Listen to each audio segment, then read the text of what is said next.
जय श्री श्याम सभी को। तो आपको बता दूं, मैं आज से हमारी EMRS TGT maths PYQ series start होने वाली है, जिसमें मैं आपको ना क्वेश्चन के साथ कंसेप्ट भी कराने वाली हूँ। कि जैसे मैं आपको मतलब DSSB एंड EMRS जो टारगेट सीरीज़ में करा रही हूँ, वो मतलब आप कह रहे हो कि क्वेश्चन के साथ जल्दी समझ में आता है, तो मैंने सोचा कि इस सीरीज़ को भी हम अब PYQ सीरीज़ बना के सोल्व करेंगे क्वेश्चन, एंड किस टाइप के आए हैं क्वेश्चन पहले वो देख लेते हैं। एंड जो एलिमेंट्री नंबर थ्योरी थी ना, वो आपकी ऑलरेडी कंप्लीट हो चुकी है। ठीक है, वो उसके सारे टॉपिक हो चुके हैं। जो उसके लास्ट के टॉपिक थे ना, congruence, format theorem, Wilson theorem, and एक ही थ्योरम रह गया उसमें आपकी यूलर टोशेंट थ्योरम मेरी तरफ से, क्योंकि मैंने फर्मेट थ्योरम, कॉन्ग्रेंसी, विल्सन ये आपको DSSB में अच्छे से पढ़ा दिया है। जो टारगेट सीरीज चल रही है, अगर आप देखते हो तो रेगुलर उसको भी देखते रहना, क्योंकि दोनों का सिलेबस ऑलमोस्ट सेम ही है। ऑलमोस्ट मतलब थोड़ा थोड़ा मैचिंग करता करता है।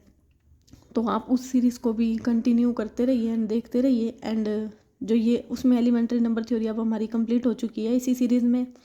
तो मैंने सोचा कि पहले आपको PYQ सीरीज़ करा देते हैं, थोड़े ना आपको भी लगे कि भाई किस टाइप के क्वेश्चन आए थे, तो थोड़ा दिमाग खुलेगा इससे।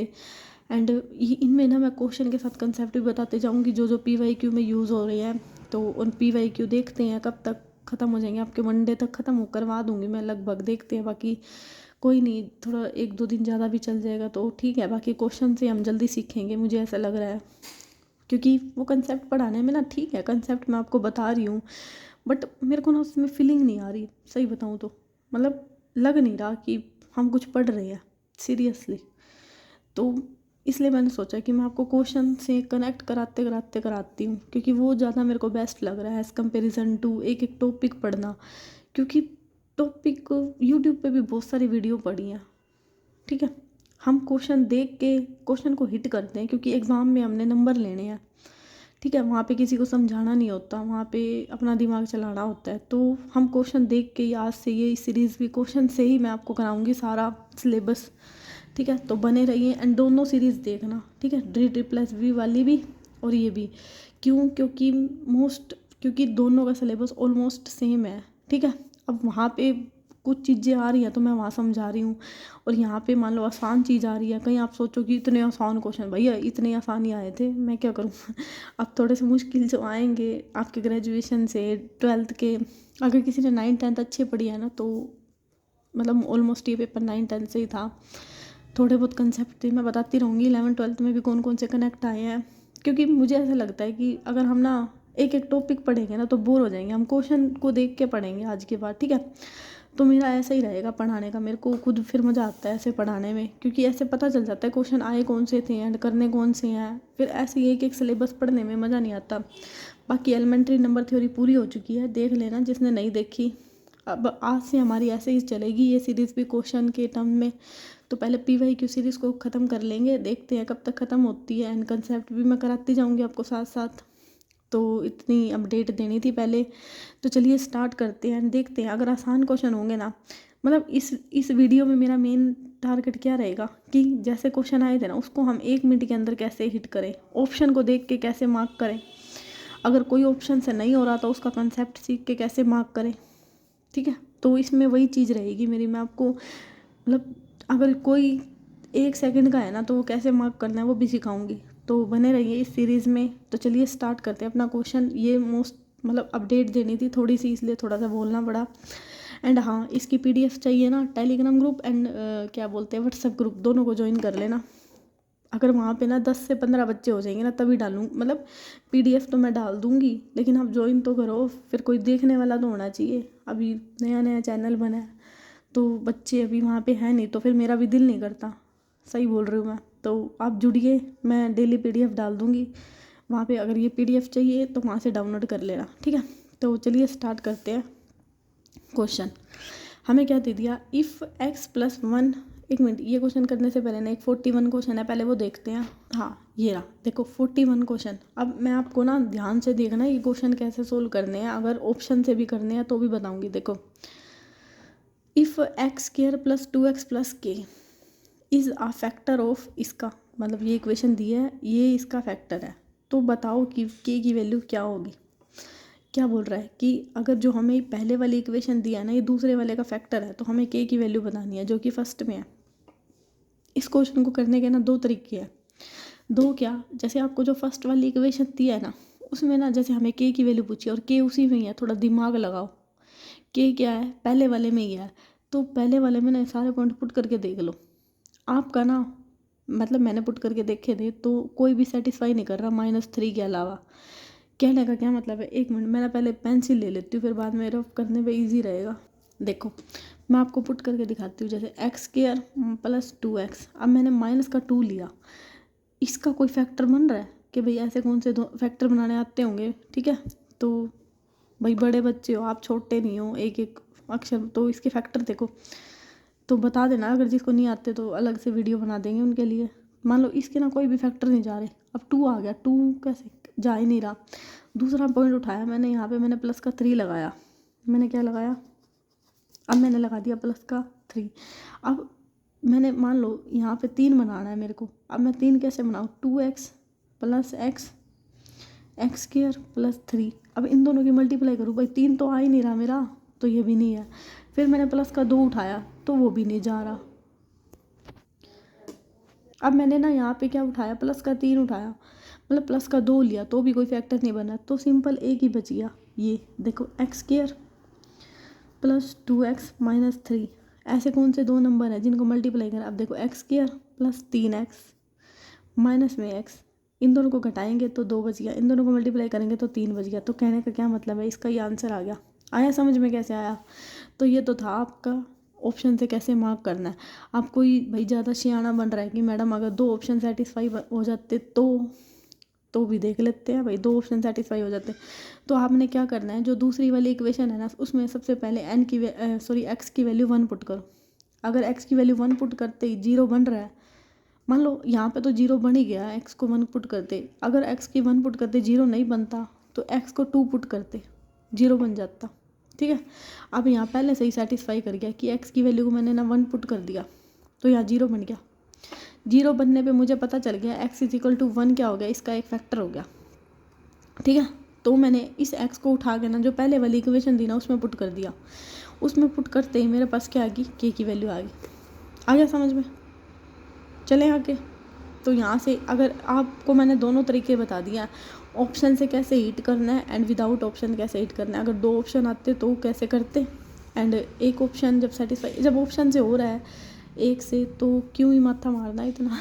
ठीक है, मतलब मैं आपको अप्रोच बताऊंगी क्वेश्चन कैसे सोल्व करने हैं। आसान है ये क्वेश्चन, सब करा रहे हैं, सब करवा रहे होंगे यूट्यूब पे, लेकिन यहाँ पे मेरा मेन मोटिव है आपको 1 सेकंड में कैसे हल कराना है वो। ठीक है, मतलब देख के क्वेश्चनों को। तो आगे चले, अब हमारा है क्वेश्चन नंबर 2। अब क्वेश्चन नंबर 42, वो 41 था क्योंकि 41 से ही स्टार्ट थे। तो अब हमें दे दिया x + 1 is a factor of इस इक्वेशन, और एक इक्वेशन ये दे दी। तो हमें इसने हमसे पूछी है कि a + 2b की वैल्यू कितनी होगी। वैसे ये 10th क्लास का है। ठीक है, अगर ढंग से पढ़ी है तो कर जाओगे, जो ढंग से नहीं पढ़ी 10th क्लास तो भाई अटक जाओगे। ठीक है, तो जैसे x + 1 क्या दे दिया, इसका फैक्टर दे दिया, तो यहाँ से x की वैल्यू आपकी क्या निकल गई, -1। ये ऑप्शन से होगा नहीं, इसलिए पूरा बताना पड़ेगा क्योंकि इसमें ना इक्वेशन बनानी पड़ेगी। x की वैल्यू क्या निकल गई, -1। उस -1 को इसमें पुट कर दो, ये इक्वेशन आ जाएगी पुट करते ही। ठीक है, एक इक्वेशन ये बन गई, एक ये दी हुई है, इन दोनों को सोल्व कर लो। 10th क्लास का है, यहाँ से a और b की वैल्यू निकल जाएगी, उसको इसमें पुट कर दो, आंसर आ जाएगा। ठीक है, देख लो मैंने करा हुआ है वैसे सोल्व। मतलब ये अब मैं बच्चों वाला थोड़ा ना आपको एक एक बताऊंगी, समझ रहे हो ना, जो बड़ा पेपर देने जा रहे हो।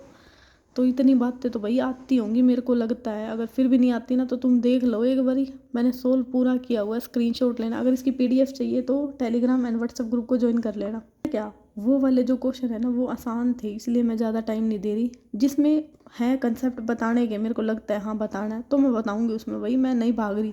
ठीक है, उस चीज़ से, लेकिन वो मेरे को लगता है बच्चों वाले थे, तो इतना तो आप समझ सकते हो। अगर HTET का पेपर भी दिया है तो पढ़े तो हो गए इतना ही, अगर क्लियर है तो किसी का, और CTET तो यहाँ है ही क्लियर सबका, तभी पढ़ रहे हो ये। तो इतनी चीज़ें तो बेटा आपको आती होंगी, मुझे लगता है, ठीक है। अगर फिर भी अगर आपको नहीं आती तो आप बता देना मेरे को कमेंट करके, ठीक है। अब ये भी आसान है बच्चों वाला 10, ये मेरे को दिखाने इसलिए क्वेश्चन ज़रूरी थे क्योंकि मैं नहीं भी ले सकती थी इन क्वेश्चन को, लेकिन मेरे को दिखाने ज़रूरी थे आपको कि ऐसे ऐसे क्वेश्चन भी आए हैं, इसलिए 9th 10th पढ़नी भी ज़रूरी है। The solution of the pair of equation, अब इसका सोल्यूशन निकालना है। देखो इसको करेंगे हम by option, 2 equation they the, option देखो आप ना दूसरी वाली इक्वेशन को उठा लो, उठाई दूसरी वाली को x + y = 2ab, मतलब x और y की ऐसी वैल्यू होनी चाहिए कि आंसर क्या आ जाएगा 2ab। तो अगर मैं x को b पुट करूँ, भाई नहीं हो रहा इससे, ये पुट करूँ तो भी नहीं हो रहा, ये नहीं, तो ऑप्शन नंबर बी क्या हो जाएगा इसका आंसर। आया समझ में। चले नेक्स्ट हमें दे दिया a 2 digit number is 4 time the sum of its digit twice the product of the digit the number is. देखो इस क्वेश्चन को हम कैसे करेंगे, इसको भी बाय ऑप्शन से करेंगे। कैसे, एक 2 डिजिट नंबर दे दिया 4 time the sum of its digit, मतलब मान लो जैसे इसका आंसर क्या दे दिया 36, तो ये क्या बोल रहा है कि इन दोनों को अगर हम सम करें ना, कितना आ गया 9 का हम 4 गुना करें, आंसर कितना आ रहा है 36। ये लाइन होगी ना कनेक्ट कि उनका सम करें ना तो वो उसका प्रोडक्ट 4 टाइम आ रहा है, यही बोल रहा है ना। एंड दूसरा क्या बोल दिया, twice the product of the digit. अब इन दोनों की प्रोडक्ट करें तो 6 गुना में 3, 6 दिया 18, उसका क्या ये डबल है, मतलब इनका जब सम करा तो उसका तो ये 4 गुना है, और इन दोनों की जब मल्टीप्लाई करी उसका ये 2 गुना है, तो बात बैठ गई ना ठीक। तो इसका आंसर कितना हो गया 36। आ गया समझ में। चले नेक्स्ट, भाई इस पर कोई रोल मत करना, कमेंट मत पकाने लग जाना गंदे गंदे कि मैडम ये कैसे पढ़ा रहे हो। भाई ये आसान क्वेश्चन है 9th क्लास के, ये मैं कैसे सोल्व कराऊँ आपको, ये थोड़े से बताने वाले हैं, ठीक है। तो ये भी 9th 10th से है, लेने इसलिए ज़रूरी थे। मैं आपको 11th 12th के सारे कंसेप्ट बता के चलूँगी इनमें, ठीक है, बने रहिए। If x1 y1 is the solution of the pair, इसका सोल्यूशन है, और हमें फिर यहाँ लैम्डा की वैल्यू दिखाना। देखो कितने आसान, इसको सोल्व कर लो, इसको सोल्व कर लो, भाई 5x से मल्टीप्लाई 10x y, इक्वेशन बन गई। इन दोनों इक्वेशन को सोल्व कर लो, x और y की वैल्यू निकल गई, उसको इसमें उठा के पुट कर दो, लैम्डा की वैल्यू निकल जाएगी -1/2। देखो मैंने किया भी हुआ है, ठीक है। तो ये बच्चों वाले क्वेश्चन है, ये आप खुद करना, होमवर्क मान लो अपना, जो मर्जी मान लो, ये खुद करने हैं आपने। मैं बढ़िया क्वेश्चन कराऊंगी आपको जिससे आपका दिमाग खुलेगा, ठीक है। ये बच्चों वाले हैं, ये आप करना। पढ़ाते भी तो होगे ट्यूशन व्यूशन, तब भी पढ़ाते नहीं हो तो खुद भी तो पढ़ते होगे, तो इतना तो होता ही है यार, इक्वेशन वगैरह सोल्व तो तुम कर ही लोगे, ठीक है। हाँ डांट रही हूँ ये सोच लेना, ठीक है, वो होमवर्क है अपना करना। अब मैं क्या दे दिया, ये क्वेश्चन है, ये समझाऊंगी मैं। The mean of the probability distribution of the number obtain on the throwing a die having return 1 on 3 face, 2 on 2 face, 5 on 1 face. ये क्या बोल रहा है, हमें मीन निकालना है। मीन निकालने का फॉर्मूला क्या होता है, नीचे टोटल नंबर, ऊपर टोटल नंबर का क्या होता है सम। तो प्रोबेबिलिटी आउटकम मतलब जो आ रही हैं। अब जो एक है ना, एक क्या दे रखा है यहाँ पे 1 ऑन 3 फेस, जो 1 है ना वो कितने फेस पे आ रहा है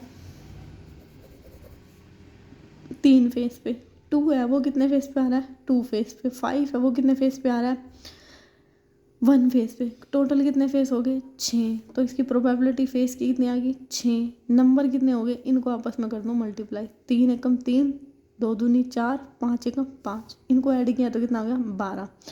प्रोबेबिलिटी आउटकम कितने आ गई 6। इनको ये फॉर्मूला हो गया मीन का, भाई टोटल ले लिया हमने और नीचे टोटल, ऊपर क्या जो टोटल मतलब सम ले लिया उन सबका, तो वही आ गया। तो आंसर कितना आ गया 2, इसको सोल्व करने में आ गया समझ में। अभी ये क्वेश्चन थोड़े से छोटे से थे तो इसमें ज़्यादा कुछ कंसेप्ट नहीं था बताने का, तो अभी के लिए इतना ही, मिलते हैं कल, थैंक यू।